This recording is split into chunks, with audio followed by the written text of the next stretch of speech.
I got to move it back a little bit. I got a There good you go. peak. I got a good peak going on there, right? Yeah, love it.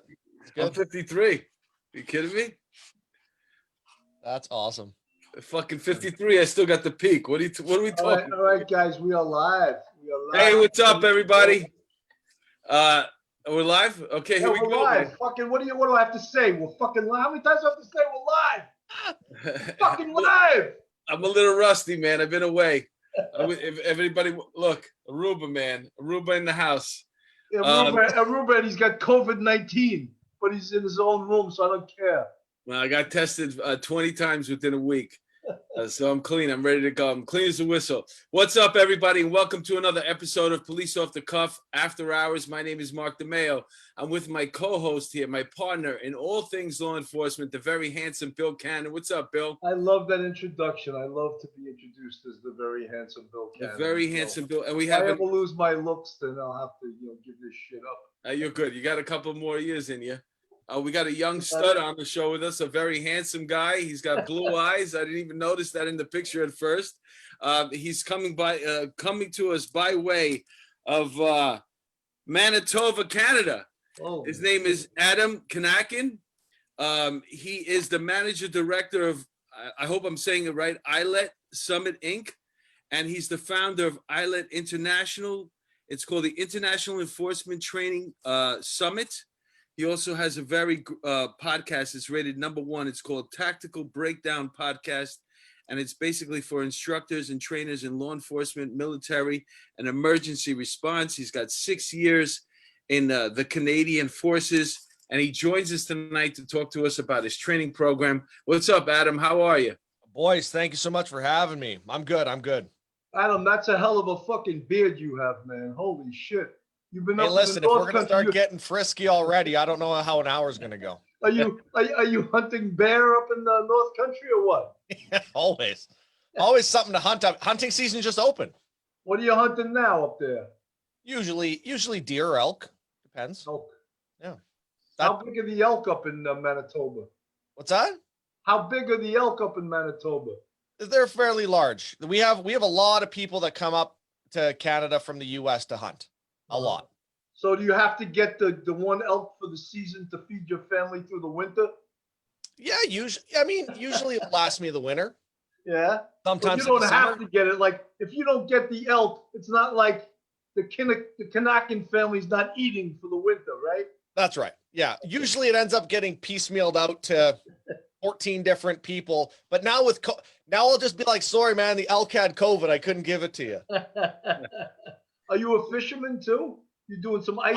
I do. Man, I love the outdoors. There's a reason why I joined the infantry. I love the outdoors. I love being outside. I love camping. Doesn't matter if it's winter, summer. I'll go camp if it's -40 out or whatever, raining. I don't care. How old are you? 32. Oh, man, you're a youngster. Holy shit. I didn't know he was this young. Yeah, he's a baby. He's a baby. Something, Adam, you know how old I'm going to be December 14th of this year? 96. Well, come on. Be reasonable.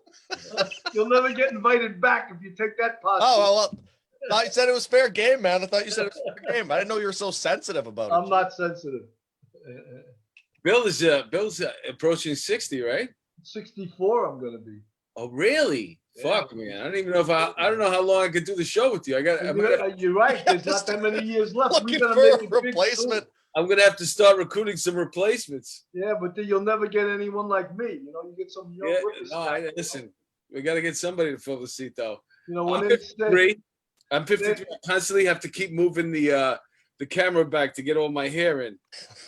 You know what they say, like the years were, they weren't highway driving. There was a lot of stops, starts, and bumps in there. Yeah, like Bill tells it. He goes, "I'm not for everybody." Who is though, right, Adam? So, Adam, let's. So you're in Canada right now, and you spent 6 years in the military. What year did you get on? What year did you decide? Did you go on right after high school? I got out of university. Oh, so you did 4 years. You went to high school. You did 4 years in college. I did 3 years in university, and I basically ended up transitioning into the military. And then the plan was to finish the degree in the forces. Because obviously, in Canada, I don't know what it's like in the US, but for officers, you have to have a degree, a post-secondary degree, in order to keep your commission. You went into infantry as an officer? Yes. Okay. That's interesting. Yeah. What is that? What rank is that? Is that lieutenant, second Well, lieutenant? you start off at we say, so here's a fun fact. We say lieutenant, right? That's the Commonwealth way of saying it, not lieutenant. So second lieutenant, and then you work your way up. I was pretty much there, left lieutenant area. When I ended up fracturing my back in training. So that was kind of the start of my way out. Would you fall out of the second tier of the bunk bed? yeah. No, I wish. We were, I don't think I've actually even told this story to people on air before, but we were doing platoon attacks, and the training area we were set up in had heavy rain 2 weeks prior, and then Armored decided to run their training exercise through it, and then everything dried out. And so when we were doing these platoon attacks, we ended up having to run over and through all these massive track ruts. And so what happened was, at the time I was carrying a C9, so a saw or a 223 or a 5.56 machine gun, but I had all the ammo in my ruck. And so I'm running and I trip and right into the tank rut. I would have been okay for the most part, but my hip stayed on one side of the rut, my shoulders hit the other, and then the 100 pounds on my back went down where the hole was, and it just happened to just want to go through my body. So that was I had to get medevaced out, and couldn't feel my legs for a few days. Thought that was it, and ended up doing a lot of physio, a lot of stuff like that for a couple years, and got it back. But other than some mild nerve pain, I'm pretty much good to go. I love the way Canadians say out. Out. Out. Hey, let me ask you a question. You have a different way.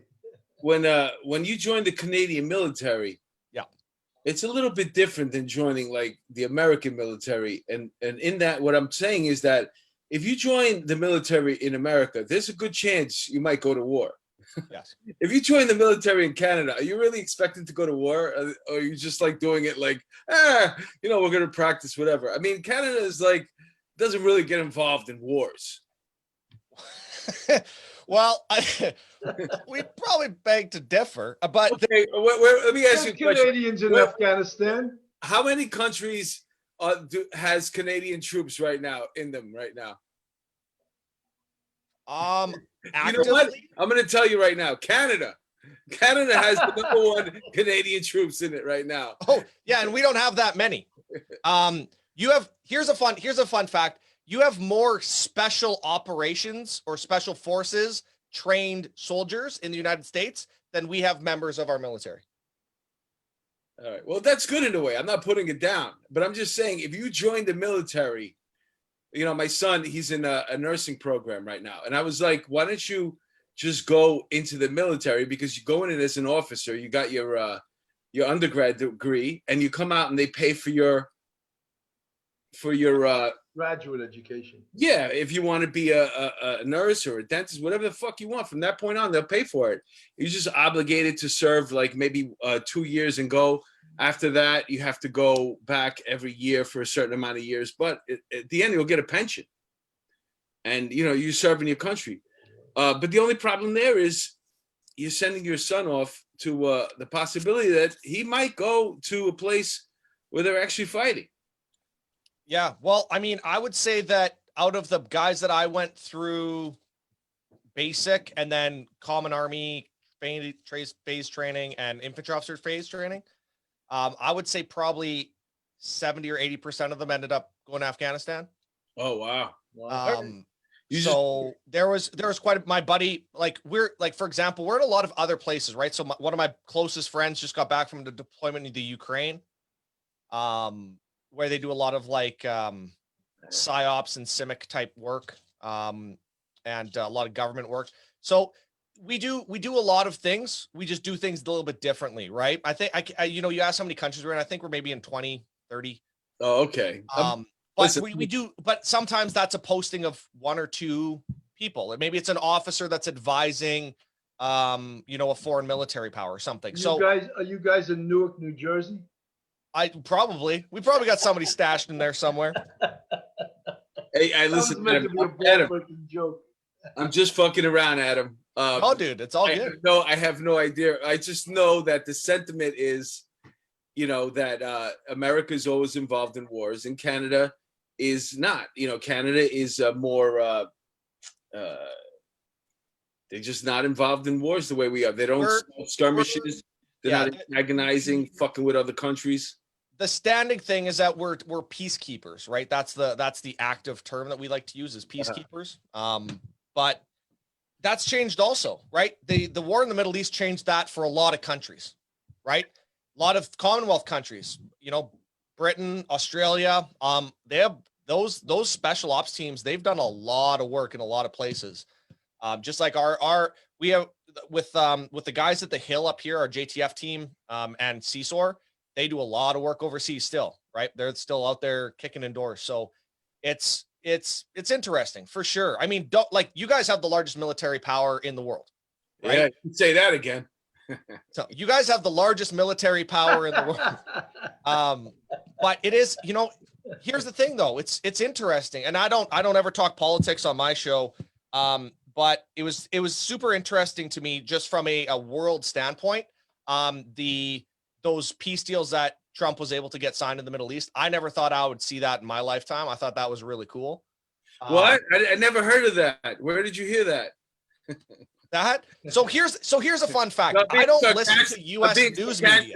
I'm being sarcastic because the fact is that even though those peace deals did get signed, and even though you're somebody who's aware of it in another country, over here, it's not something that's talked about a lot. Like they would not give him the, they wouldn't talk about it in the press. They wouldn't talk about, you know, what a major accomplishment it was. It's just, you had to go looking for that kind of stuff over here.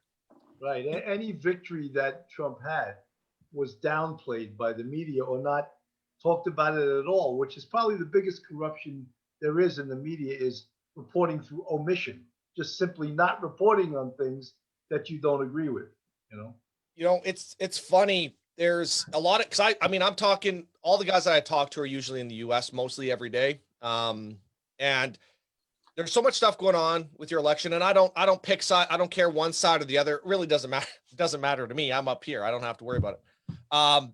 But it's interesting because I tell them every time, I say, the issue is the fact that your news media and social media are so skewed. And when you have other countries like Australia saying that they have to actively regulate what's going on with social media so that they can't interfere in their election, like they've interfered in your election, right, that tells you something. You know, when I go to get my news sources, I don't watch Canadian news because it is just as biased, not as much, but it's still biased.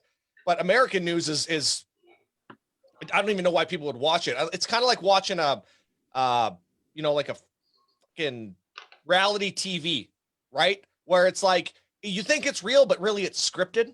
Yeah, it's make believe. And so when I go get my news, I watch Australian news, I watch British news channels, because what they tend to do, and they have bias as well, but what they usually tend to do is say, here's what the right side is, one side is saying, here's what the other side is saying, here's what our reporters on the ground are reporting as facts. Here's all of the information, make up your own mind. And that's the kind of news I prefer. I like to make up my own mind, good, bad, or indifferent. But that's something that's not happening right now. And man, you guys are getting hit hard. Did you watch any of the interviews with Zuckerberg and with the CEO of Twitter by Jack Dorsey? Congress? Yeah, it was outrageous. They just lied right to the congressman. And what's his name? Zuckerberg. I would pay money to slap the shit out of Zuckerberg. There's something going on there where they bring him there, they make him testify, but there's no outcome to it. So it makes me question, like, because there's always that law they talk about, that 360 or something like that. Right. But they never actually do it. Well, are you a publisher or are you a whatever? I forget the question they were asking. Well, the idea is that they would open them once you remove that law, they would be open to lawsuits.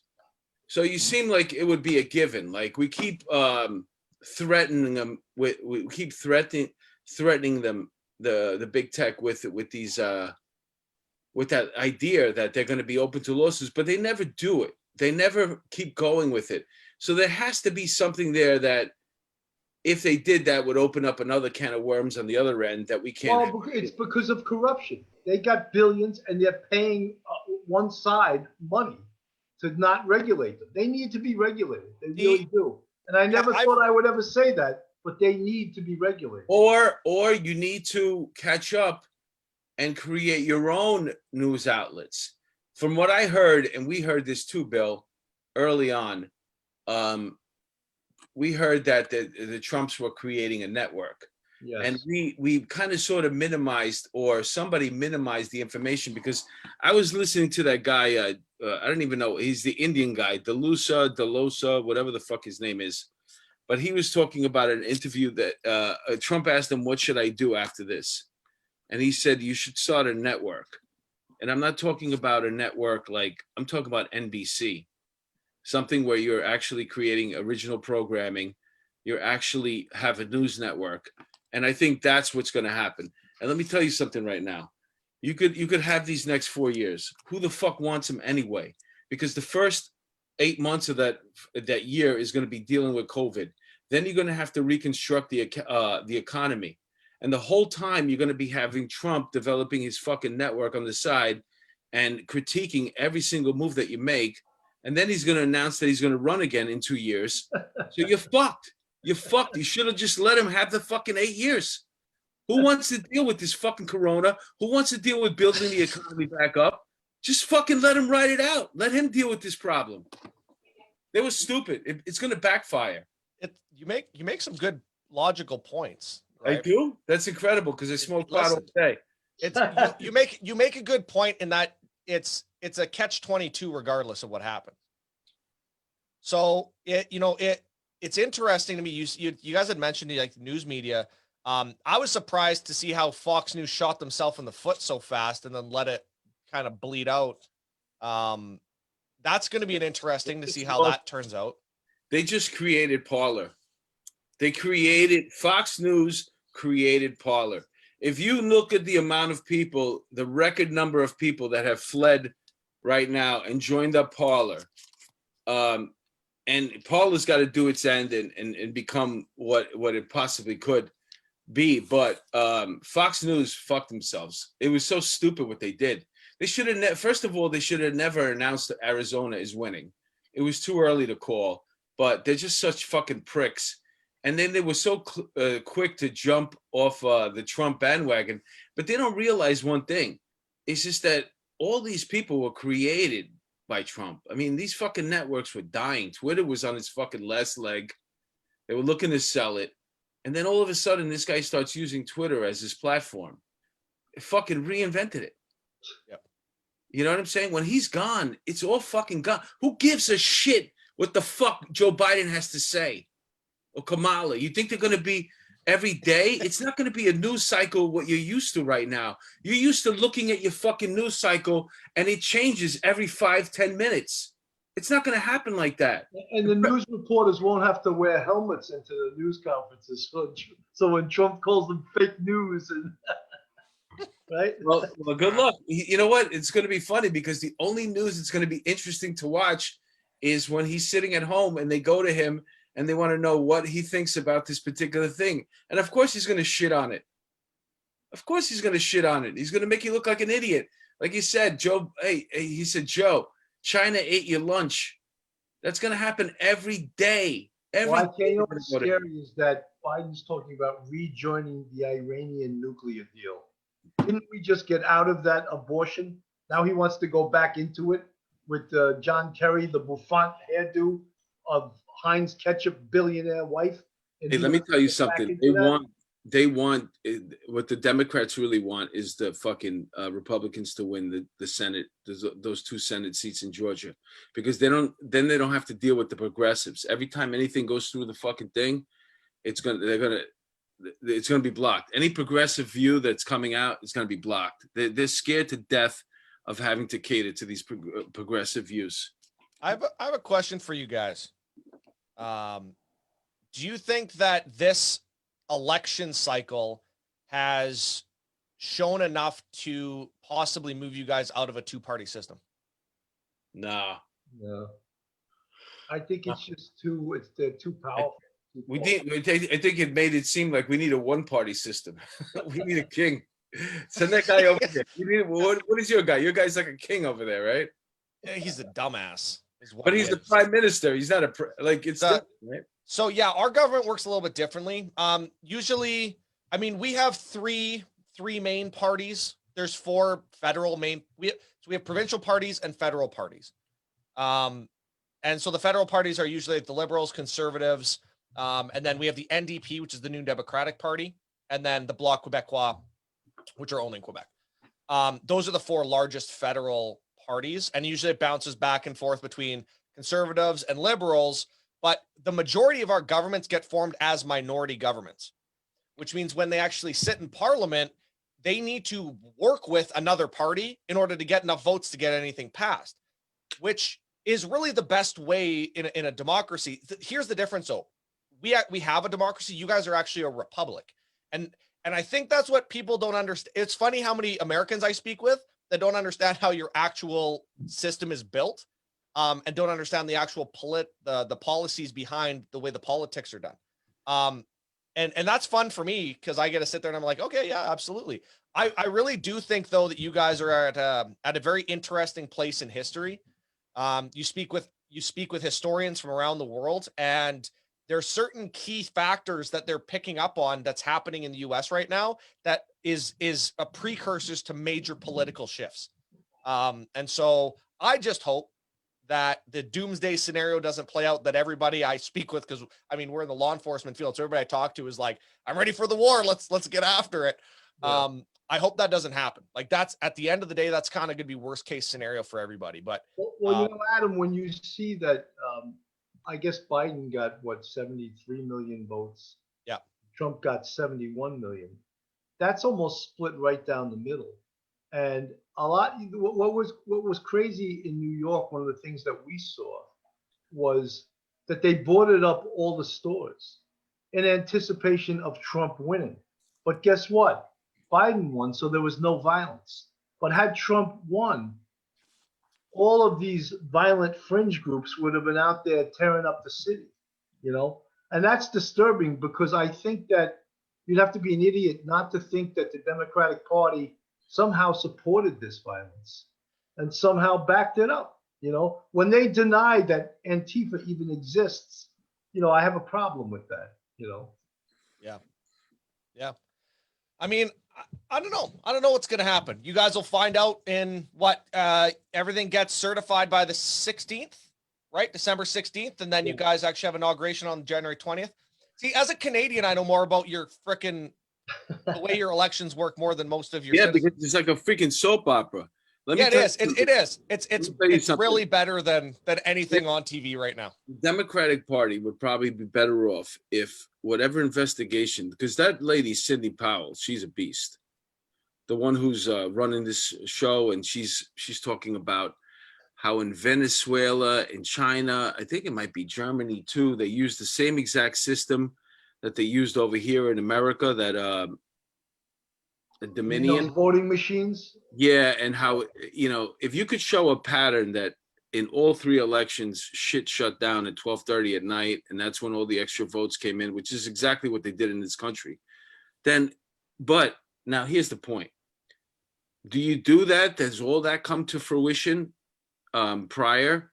Do you concede at some point at the very, very end and let this fucking thing play out in the courts until you're 2 years into your presidency, when Kamala Harris is already in charge and gaining steam, and then you realize in courts that the whole fucking thing has to be overturned?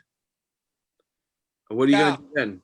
Because it might not play out right now, but it might play out for the 2024 election. And like I said, they handed you a bag of shit. Good luck. What is it in the Democratic fucking economic plan that gives you any type of enthusiasm that makes you think you could pull yourself out of the COVID recession. Yeah. I don't see it. I don't see it. So right there, you're going to be fucked economically. If you think you're going to tax anybody who makes over $400,000, people are going to go to those states where they don't pay the fucking tax. That's Yeah, what but you know something, they don't mean that. What they mean when they say that is they want to tax the hell out of the middle class. That's what they mean. Because the middle class is the biggest population.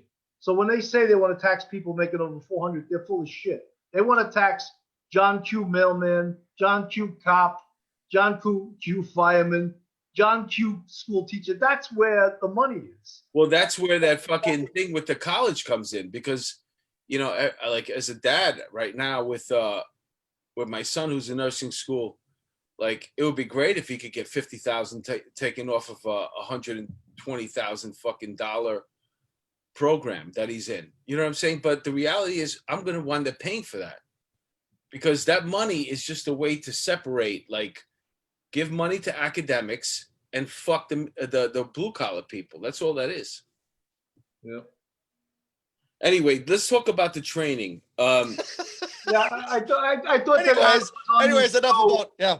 For other things than talking about United States politics, you know? Let's talk about the training. How did you get involved with the training?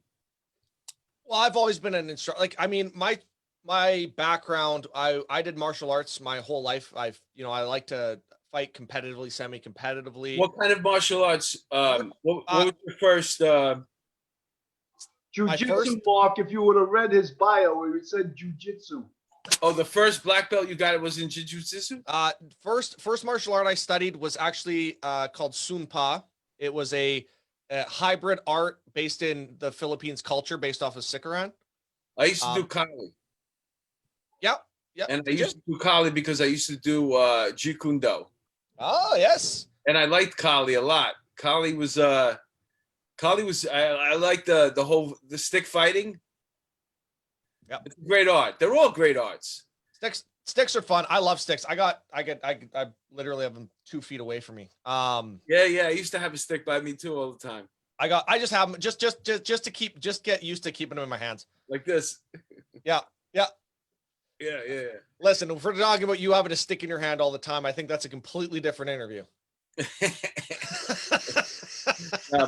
a poll, brother. That's a poll. So yeah, I started with that, and then I got my defensive tactics instructor certification right before I got into the military, and I was training mostly security officers at the time, and then I did the military stuff, and then when I was with the forces, I ended up being a training officer for my regiment, and so I got to build and develop these training plans for our regiment, and got to really dive into the training development side of things, which was cool. And then I went and did some CBRN training, got to run gas huts and that kind of training as well. And so I really just had a passion for it. And then when I left, I ended up starting a training company where I specialized in doing more of the academic training in the security field in Canada, because we have different licensing requirements province to province. So I did that. And then I got back into defensive tactics training. I joined up with the guys at IlEETA. And I've really just been in the training business ever since I left the military. And then last year, I started the podcast, the Tactical Breakdown podcast. And it was really just, I wanted to give the student, I wanted to give that officer a look into what it's like to sit after a class when the doors are closed and the instructors are just talking.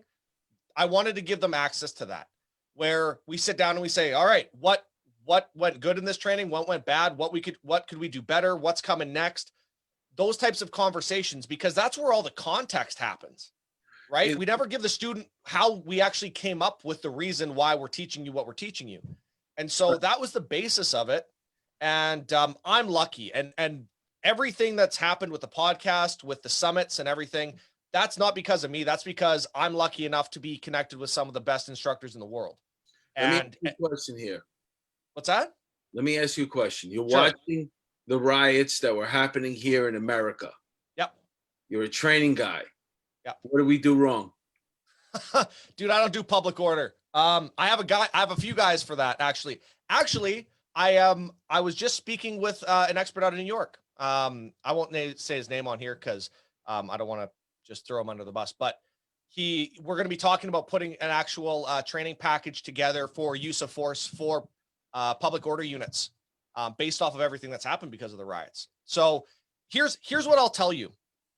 I shy away from giving my opinions on training. And the reason why is I'm not the expert.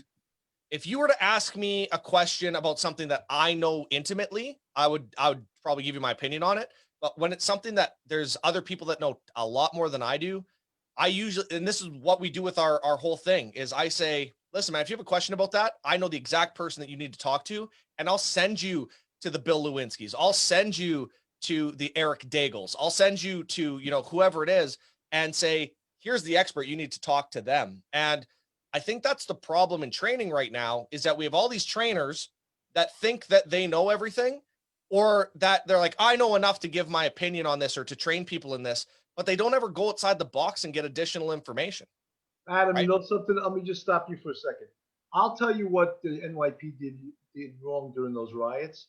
They did nothing wrong. What they did wrong was they had to listen to these politicians that ordered them to stand down.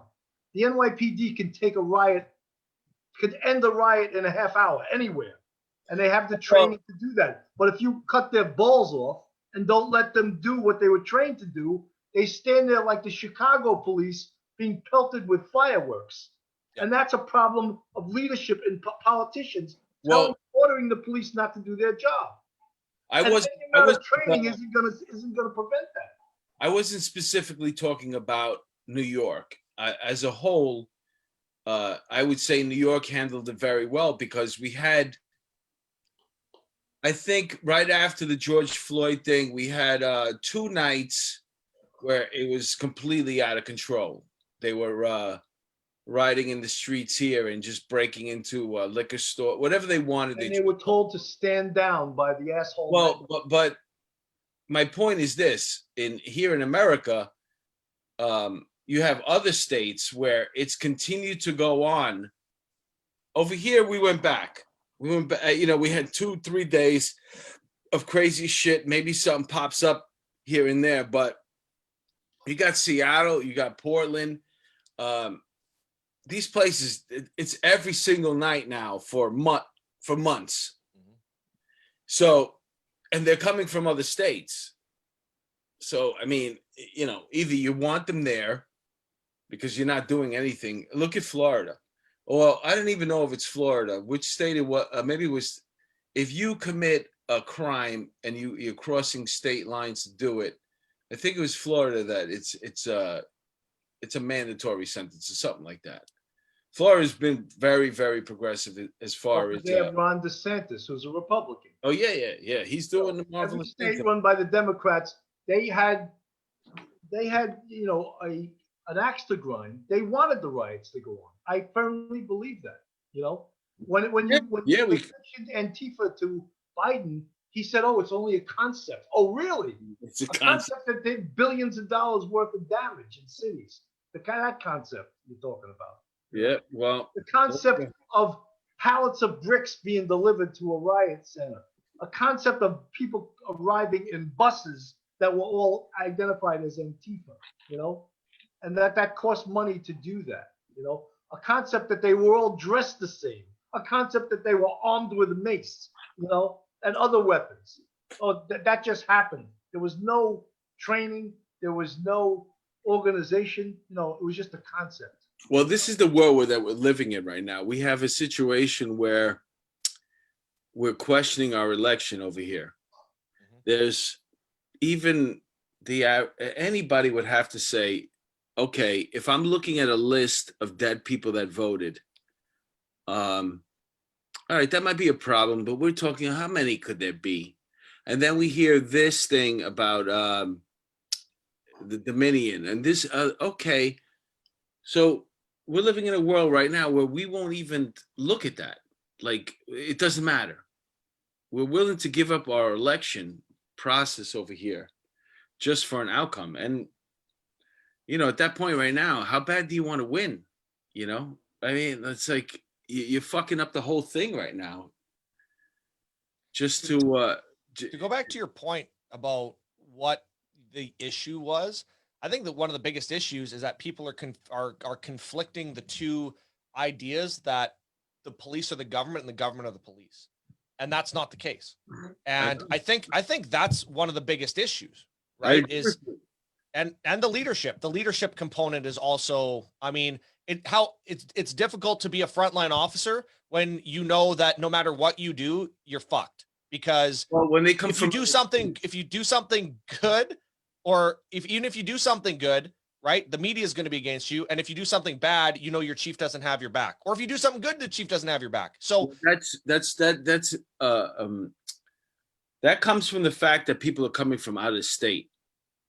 Okay, when you're involved in a community and you're policing them and they're protesting and rioting, that's one thing. They know who you are. You're out there every single day. They don't know that you're cop of the month when they come from another state. And they're moving these people around, constantly moving them around.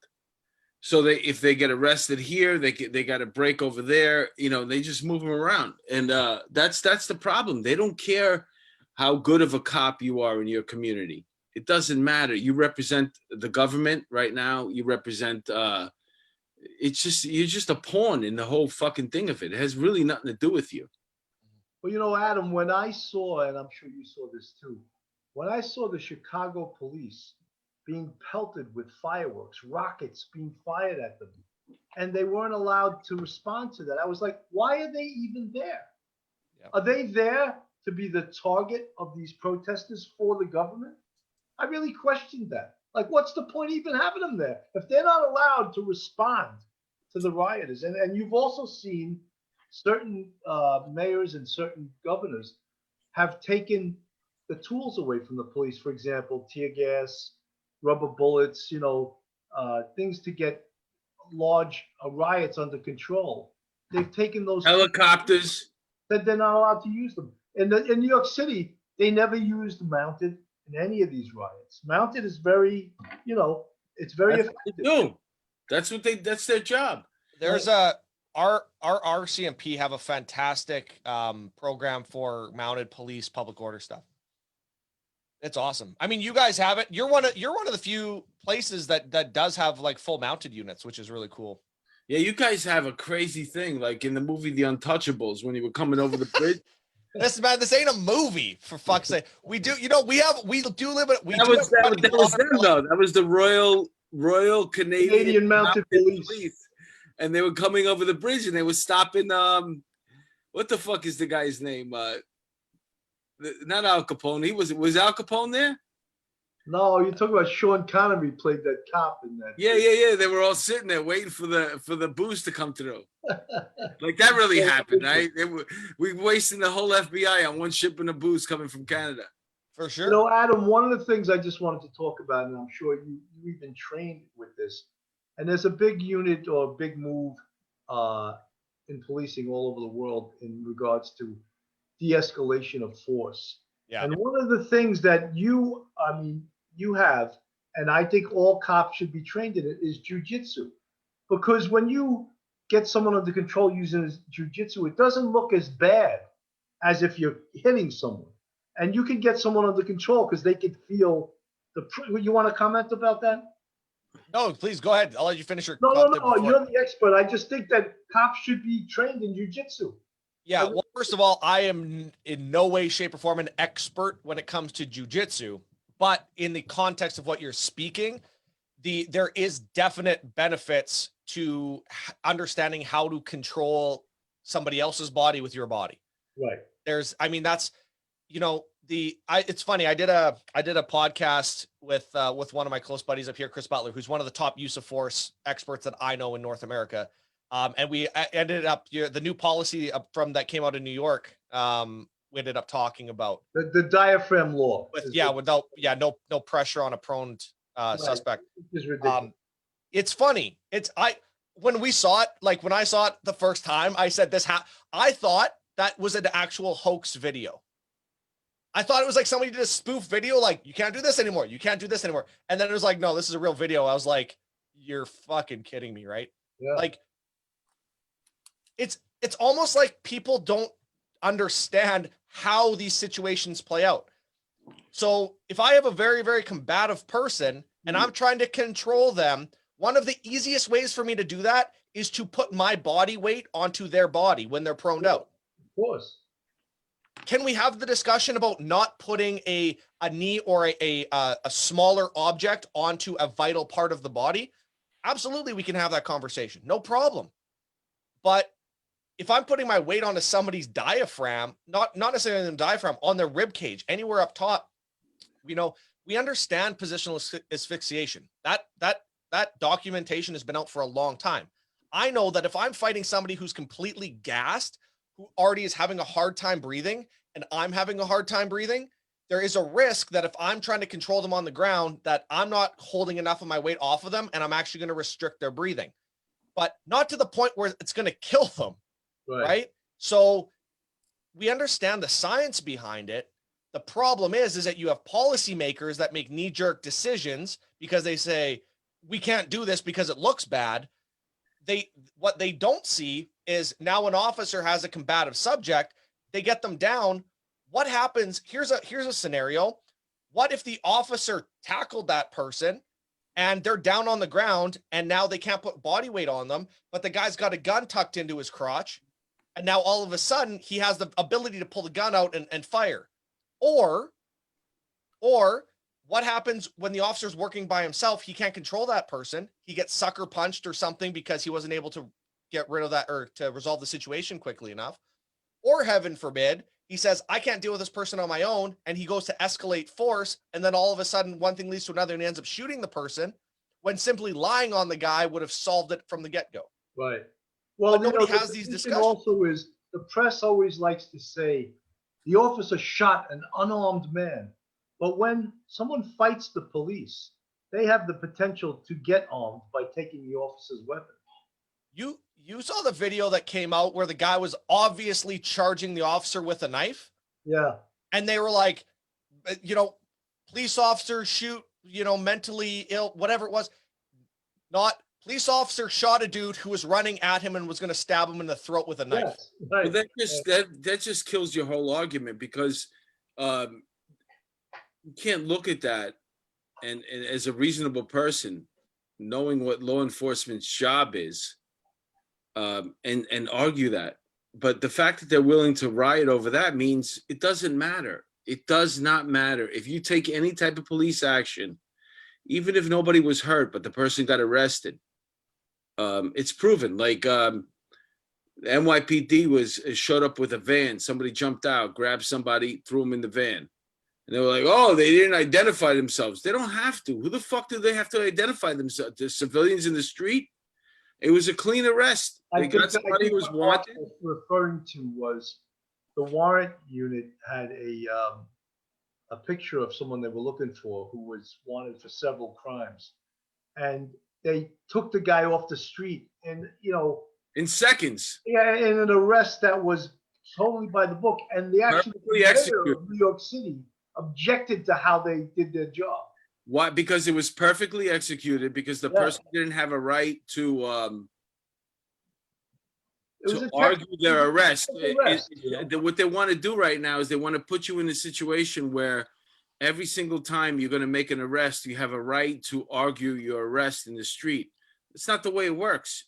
According to the law, your chance to argue your case is in court.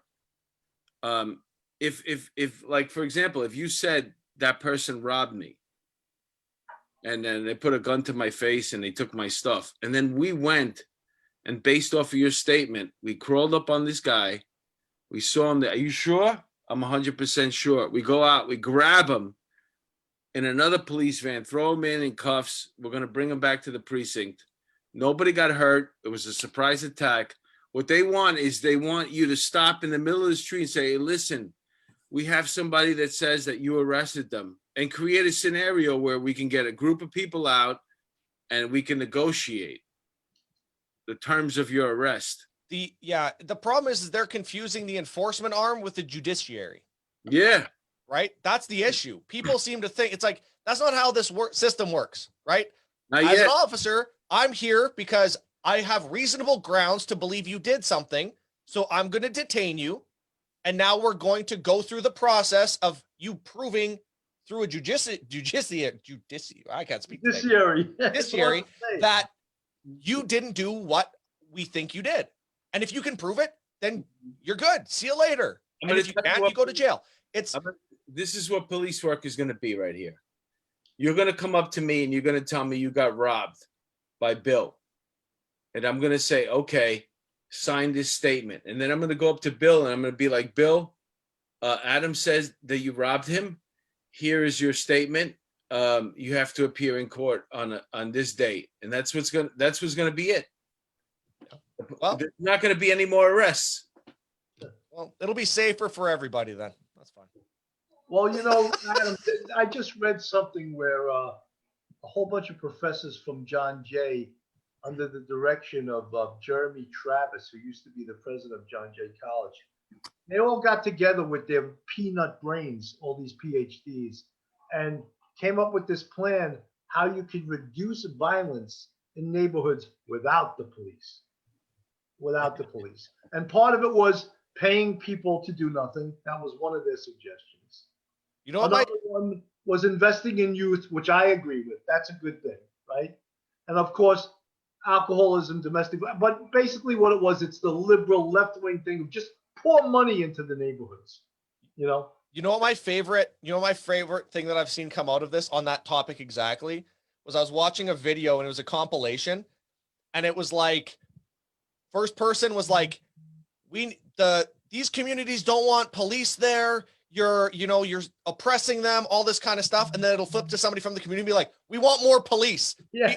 We want more police. And it's like, they don't want anybody. Like they don't want any. And it's like rich politician versus actually somebody from the community. Right. And it's the dichotomy between the two, but it's like, people aren't, to be fair and to be devil's advocate on my own point, we also make that mistake in policing where I don't think we do enough to actually interact with the community and speak with the community about their personal, in your precinct, in your jurisdiction, you need to be very close with your community because that's the community you serve. Right. Right.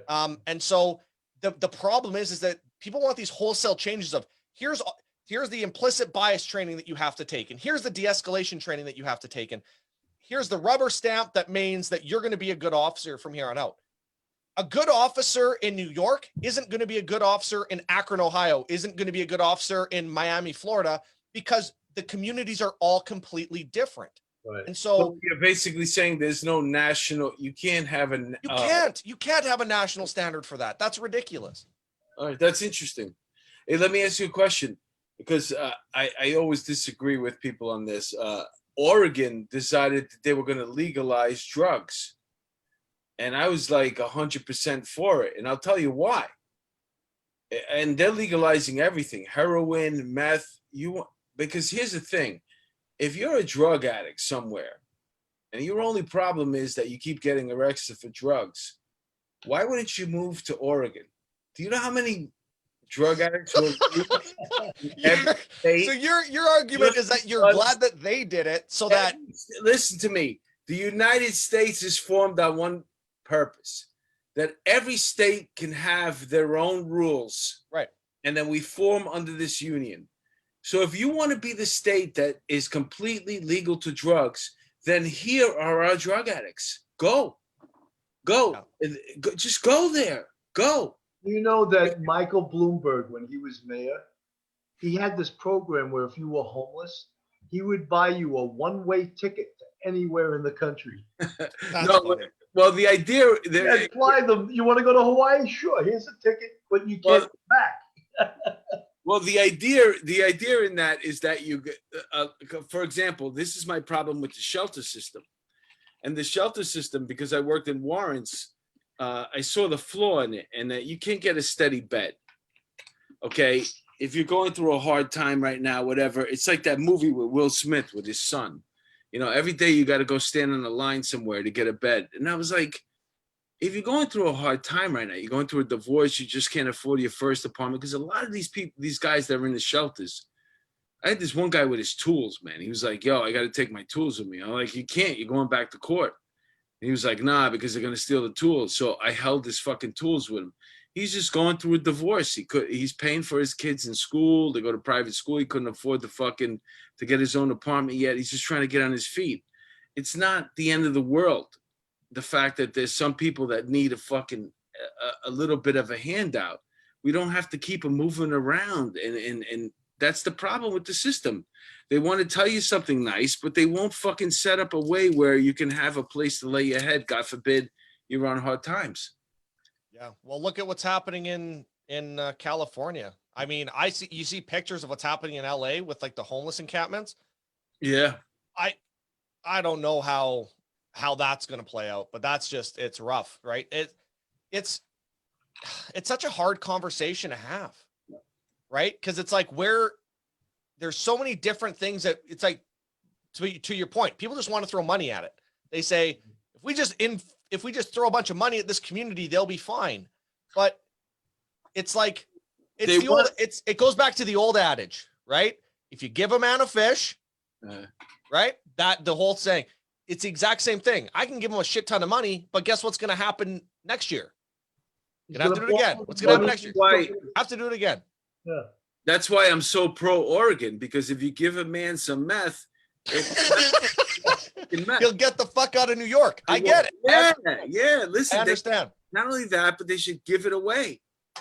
Why should they make these people like have to find it or look for it or steal from somebody? Just give it to them. And it's great that you have a whole fucking state that is willing to take that on. And I would be willing, if my federal tax dollars went to making sure that all the drug addicts stayed in Oregon, I would do that. And don't forget, they're defunding all their police, so we don't have to. They don't need police. Cops there don't have to worry about it. If it's just drug addicts and you give them the drugs, what do you need police for? There you go.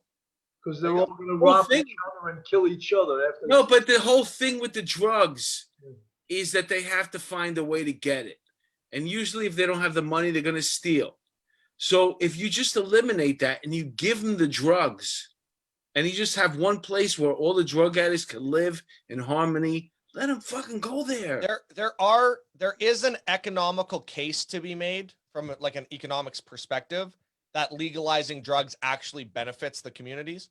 But that's a very long conversation that we don't have time for. Adam, I think one of the things when you were talking about California, one of the big problems is, where does the rights of a homeowner begin and end as to when someone just pitches a tent on their property or right outside their property and lives basically rent-free on the sidewalk, defecating, urinating on the sidewalk, robbing each other? Where is the rights of the homeowner, the taxpayer? Where does that start? And how does government address that when they allow this aberrant behavior? It's ridiculous, Yeah.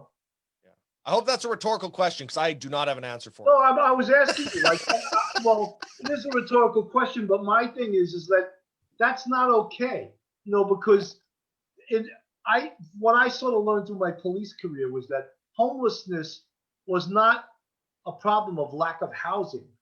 The problem was alcoholism, drug abuse, right?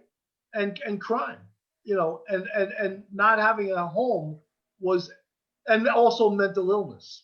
Not having a home was the last thing, because they would provide housing for people. But all of those problems are what makes someone homeless. Hey, man, all I know is my Oregon fucking idea is sounding better and better. That's the worst idea I've ever heard in my life. Bullshit. That's horrible. I don't even want to go through a 10-foot plan.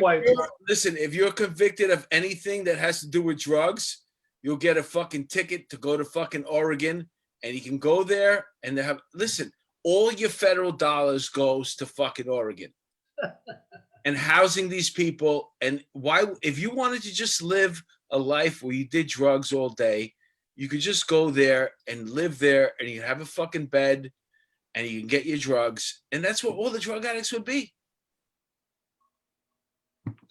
How does that Adam, not? what do you think about that? This is an interesting conversation. They're all listen. It's kind of like what the Commonwealth did with Australia. Yeah, exactly. And What look happened in how Australia turned out. They're pretty awesome. You're right. They took all the drug addicts, the degenerates, the rapists, and they shipped them off all over there. And what do? They created a community, a country, and they thrived. Yeah. Yeah. Exactly. That's what I'm saying. Yeah. I listen. I just don't think we could. You're pissing in the wind if you think you're going to get rid of drug addicts. And if you just give them the drugs, they won't have to steal. But why not make it convenient for them where not every state is emboldened to these fucking people? If they get convicted for drugs, you say, listen, my friend, I think you have a drug problem. We're going to send you to Oregon. And you're going to go there and you're going to live with all your friends and you'll be able to get fucked up and drunk and high all day. And then one day, if you decide to quit, you could come back into modern society. I think they already tried that in Europe, and it was a huge failure. Yeah. Really? They did? It doesn't go very well. I mean, there are definitely certain schedules of drugs that you could legalize. I mean, obviously the hot button topic still for some reason is marijuana, right? That's been legal up here for a while. It's interesting.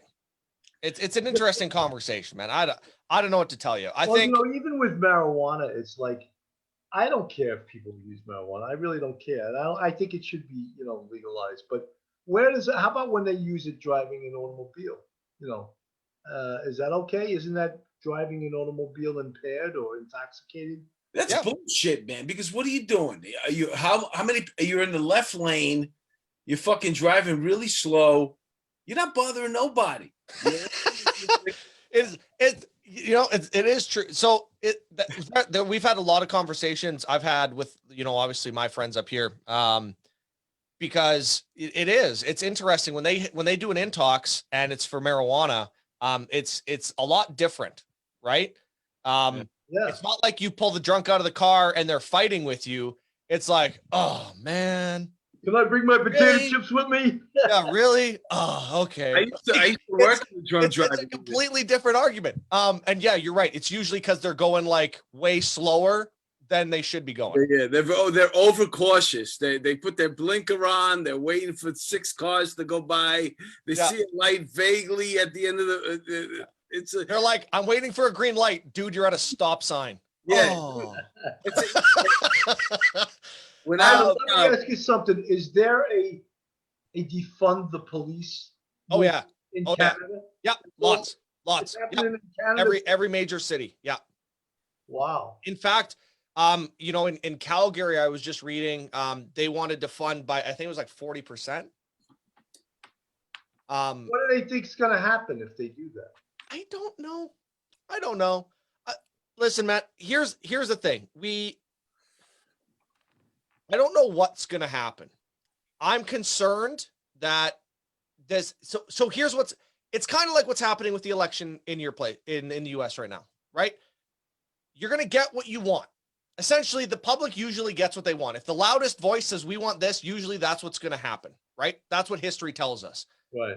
What history also tells us is usually when it's a bad idea, there's a very sudden and very harsh move back across the line that overcorrects. Right. Yeah. Right? Well, you have to kind of sort of give people what they want. If they really want to fund the police, you have to sit back and go, okay, now in 2 years from now, you're going to be like, what the fuck did we do? It's not even 2 years. If you go to, I think it's Minneapolis right now. They're bugging the fuck out. They don't know what to do. The crime is fucking crazy. They're trying to get the state police to help them because they signed this freaking stupid thing about the fund. And they're all going to come back. It's just, you got to let it run its course. If you're stupid enough to do that, you got to pay the fucking piper. I think liberals should get reverse woke training. What do you think? I had an interesting conversation today with a close friend of mine. She works for a company. They sell simulators I won't name names on your podcast, but they're awesome. I work with them all the time.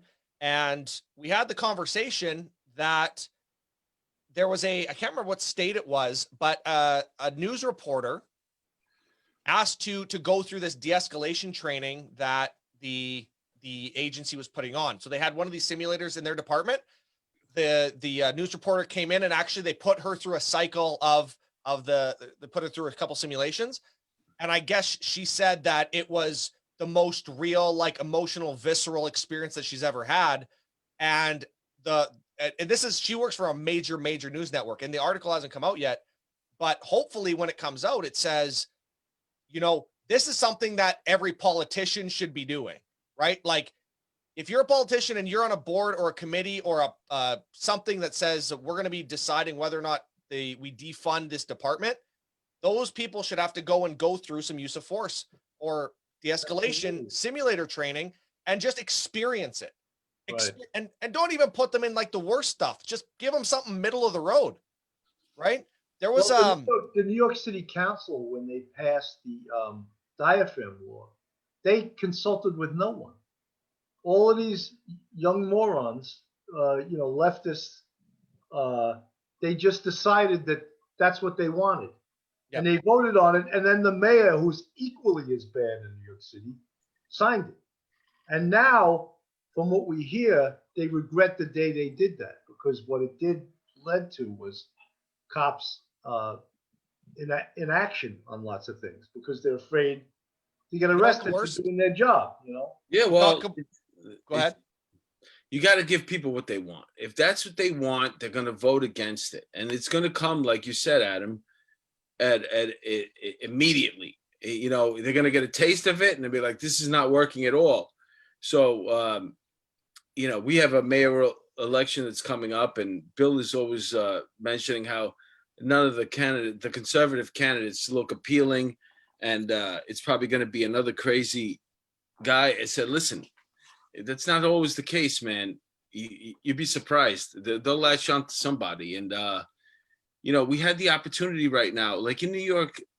It's so funny how, like, when you look at the totals of the election ballot, right? And you see we had these processions, 15-mile long of cars with these Trump and the American flag and the blue thin blue line flag.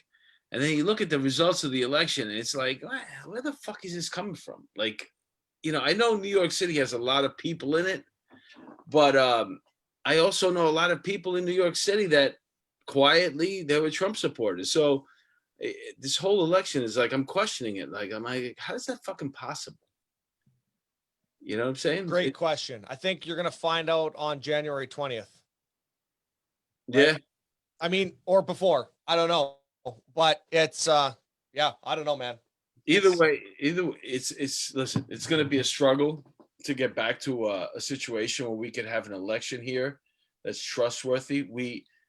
It's funny that people talk about election fraud, and up until now, there was never really like, the American election was something that you couldn't fuck with. Other countries envied it. And now we're just in the shit with them because of this Dominion thing. Well, what's interesting, I think the most interesting thing from my perspective is just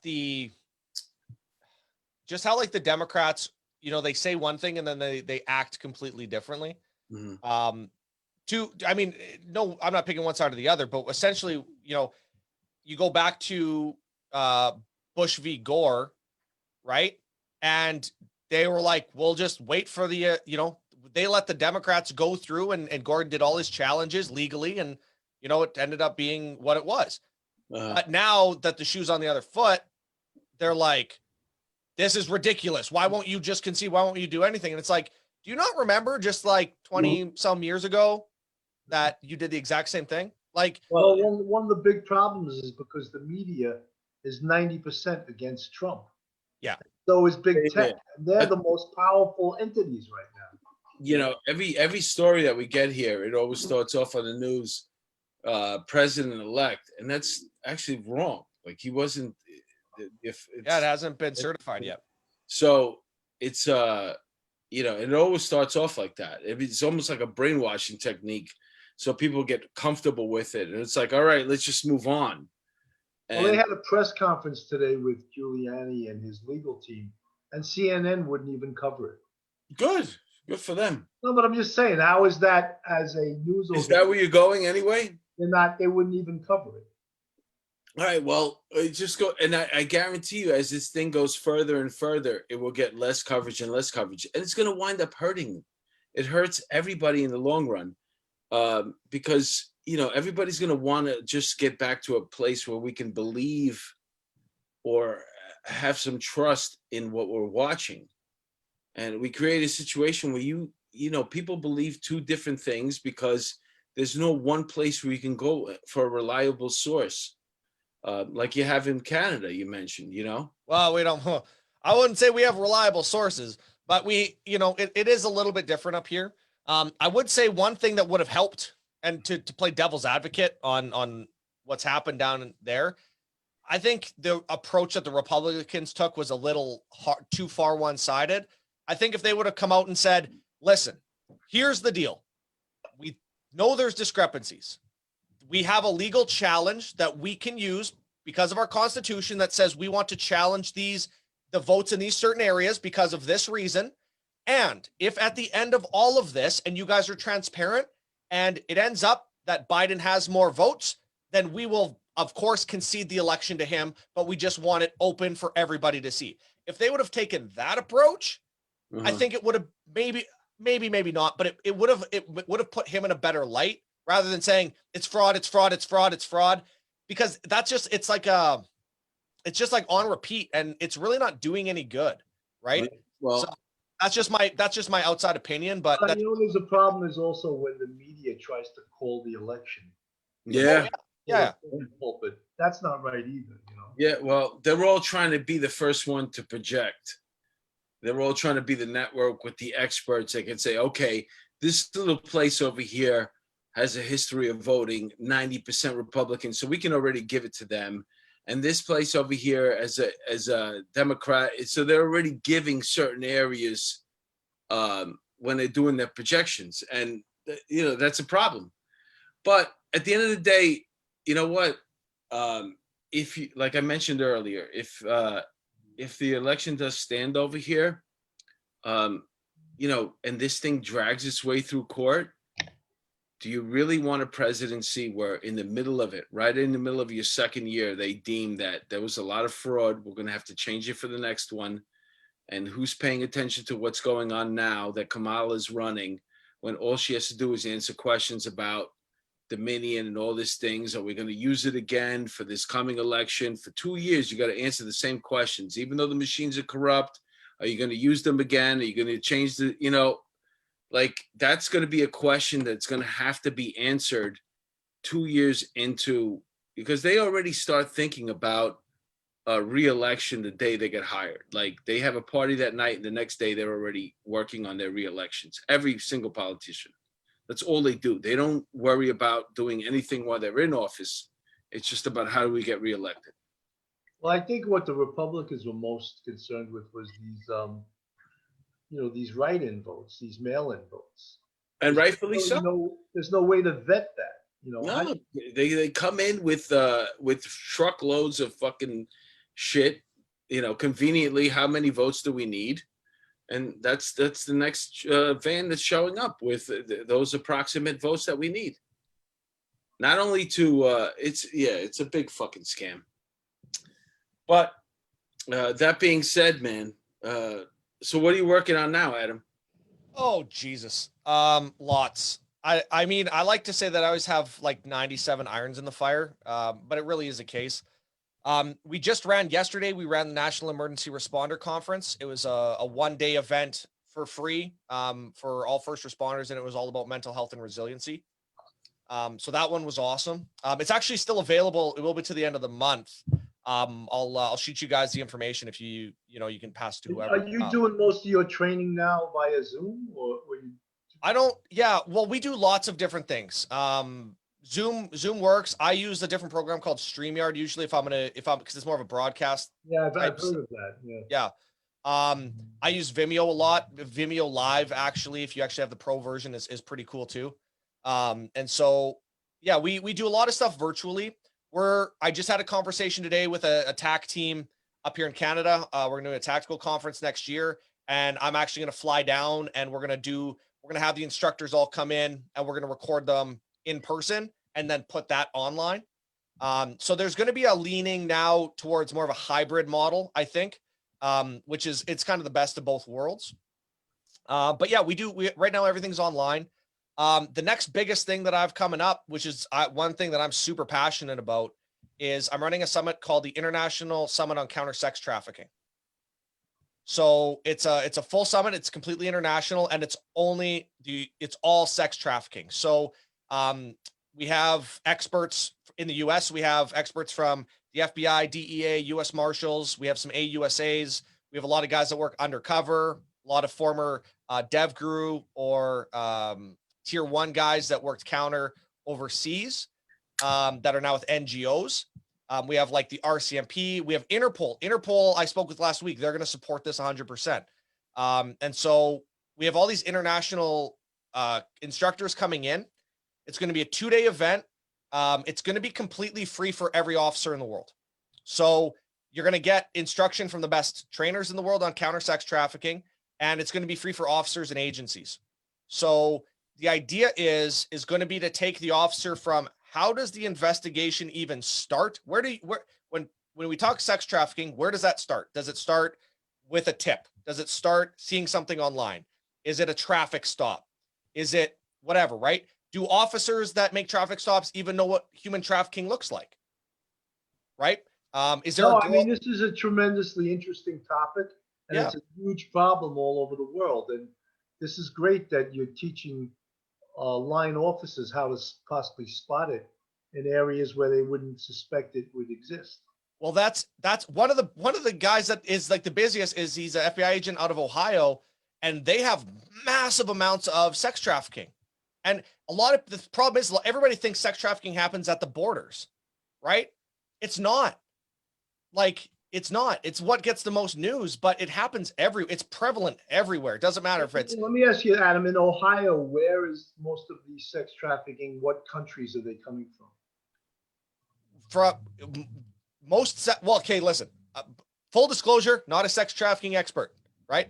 A lot of trafficking. So the victims in the U.S. are from the U.S.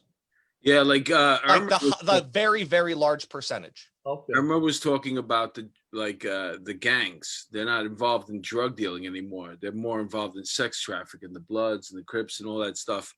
And that's where this comes in, because Ohio is kind of probably like in the middle of all that, where they got a lot of Bloods, and instead of well, I don't want to implicate the Bloods, but let's just say different gangs, and they're involved with, instead of drug dealing, now they're involved with getting girls, to have sex with guys, and that's sex trafficking, and we'll move them around.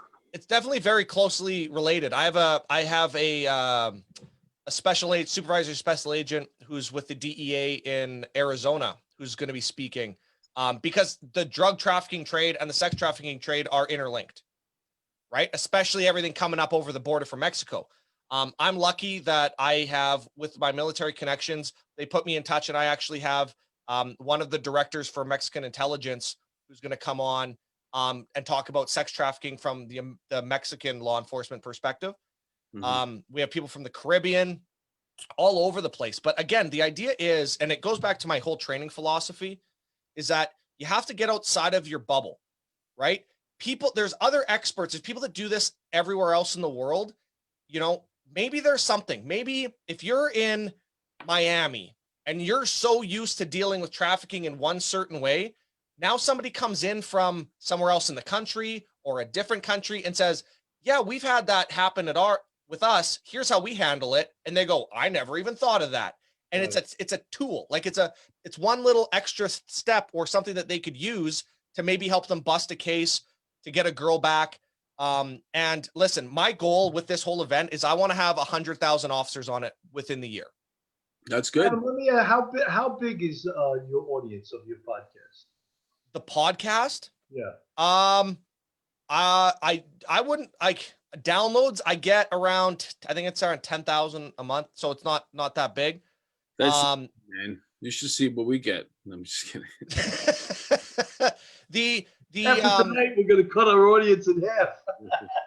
Yeah, the interesting thing is the amount of countries. So like it's been downloaded in I think it's like 80 countries now. Which is really interesting because we had the same thing with the last summit we ran in July, the International Law Enforcement Training Summit. We had 10,000 officers from 76 countries. Wow, that's great. awesome. You know, just a little note about human trafficking. I used to teach criminal justice after I retired at a college, and a detective from Myrtle Beach, South Carolina, came. Is that South or North Carolina? Might be North Carolina.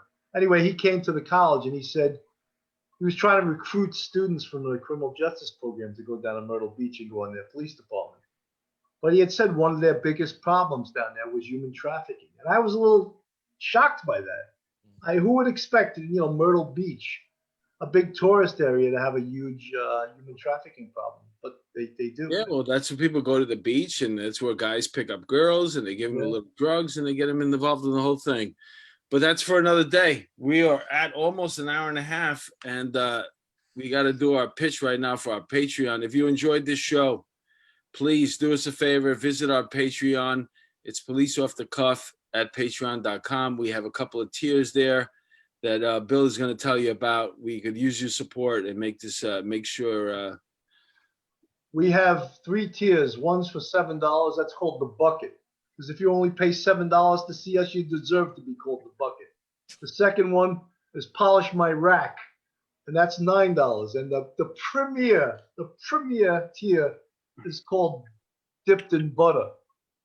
And you know what we want you to dip in the butter. Anyway, that costs $11 a month.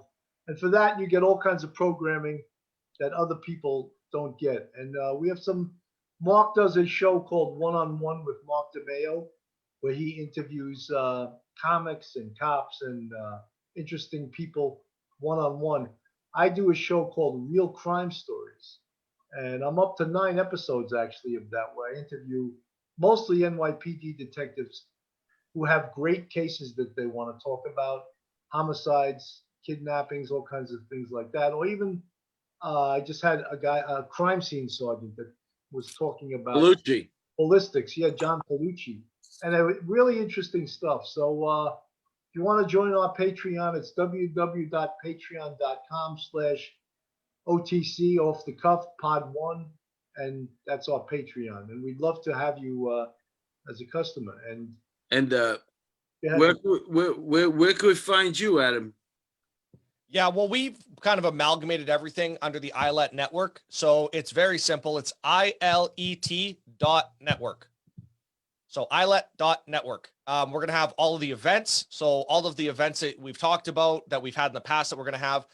We also have an app coming out, so you can actually access everything right on your phone for law enforcement training. And then the podcast will be up there as well. So it's all under one roof. Make it easy. Adam, it seems like you have a lot to talk about, and we almost didn't get to scratch the surface tonight, but you're certainly welcome in the future to come back on our show and to come visit us, even deliver us a moose or something, Yeah. Some moose parts. Send us some moose parts via UPS, I would ship you meat across the border, but I'm pretty sure customs won't like it's that. illegal? Oh, okay. Yeah. Hey, listen, if I ever come up to Manitoba or I'm going into Canada for a comedy gig, I'm going to let you know. Absolutely, brother. You're more than welcome up here anytime. And if you come to New York, let me know. I'll show you around. It's in the game plan. Once you guys sort out your situation down there, we'll talk. Yeah. I mean, just don't wear your Royal Canadian Mounted Police hat and the red uniform, Surge. Yeah, I was an RCMP. I wasn't an RCMP officer, so I don't have one. But they are very, very nice uniforms. Is that like an elite unit, the Royal Canadian Mounted Police? They're the equivalent of the FBI. So they're the federal policing arm. They also do a lot of rural and municipal policing though. So it's very complicated to explain what they do, but yeah. Okay. All right, brother. Thanks for coming on with us, man. Boys, it was an honor. Thank you for having me. Adam, it was great having you, buddy. Thanks, brother. Nice to meet you.